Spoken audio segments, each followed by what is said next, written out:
국민 여러분, 안녕하십니까? 여기는 대한민국 대표 정치 전문 플랫폼 한국정치TV입니다. 윤석열 대통령이 1월 21일 오후 2시부터 헌법재판소에서 열린 탄핵심판 제3차 변론기일에 직접 출석했습니다. 탄핵 소추된 현역 대통령이 헌재의 탄핵심판 변론기일에 직접 출석한 것은 대한민국 헌정사상 최초의 일입니다. 이 자리에서 윤석열 대통령은 자신이 12월 3일에 비상계엄을 선포한 배경 등에 대해 직접 설명했습니다. 국내 언론 매체들이 보도한 내용을 종합하면 윤석열 대통령은 이날 경기도 위왕시 서울구치소에서 점심 식사를 한 뒤 호송차를 타고 헌재로 출발했습니다. 헌재에 도착한 윤석열 대통령의 호송 차량은 곧바로 지하 통로로 진입했으며 윤석열 대통령은 통로를 통해 변론이 진행될 심판정으로 이동했습니다. 이날 윤석열 대통령은 남색 정장을 입고 붉은 넥타이를 맨 모습으로 법정에 들어섰습니다. 머리도 단정하게 정리한 모습이었습니다. 피청구인석 앞줄에 앉은 윤석열 대통령의 옆과 뒤쪽에는 차기환 변호사, 도태우 변호사 등 3명이 윤석열 대통령 측 변호인단이 자리를 잡았습니다.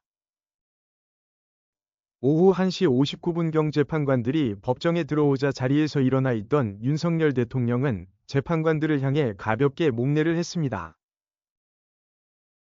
이때 언론 매체의 취재기자들이 일제히 카메라 플래시를 터뜨렸습니다. 그러나 윤석열 대통령은 이런 카메라 플래시 세례도 피하지 않았습니다. 변론이 본격적으로 시작되기 전에 윤석열 대통령의 간략한 발언이 있었습니다. 윤석열 대통령은 먼저 여러 헌법소송으로 업무가 과중한데 저의 탄핵 사건으로 고생을 하게 해서 재판관님들께 송구스러운 마음이라고 말했습니다. 이어서 저는 철들고 난 이후로 지금까지 공직생활하면서 자유민주주의라는 신념 하나를 확고히 가지고 살아온 사람이라고 밝혔습니다. 그리고 헌법재판소도 이러한 헌법 수호를 위해 존재하는 기관인 만큼 재판관님들께서 여러모로 잘 살펴주시기를 부탁드린다고 했습니다. 윤석열 대통령이 발언을 한 뒤 헌재는 윤석열 대통령 탄핵심판 3차 변론을 시작했습니다. 이 자리에서 윤석열 대통령은 헌재 재판관들에게 비상계엄을 선포하게 된 배경 등에 대해 직접 설명한 것으로 알려졌습니다.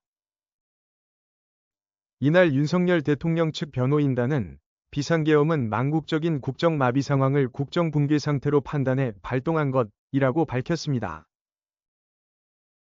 그리고 자유민주주의 헌정질서 붕괴를 막고 국가 질서를 정상화하려는 것이었다고 주장했습니다.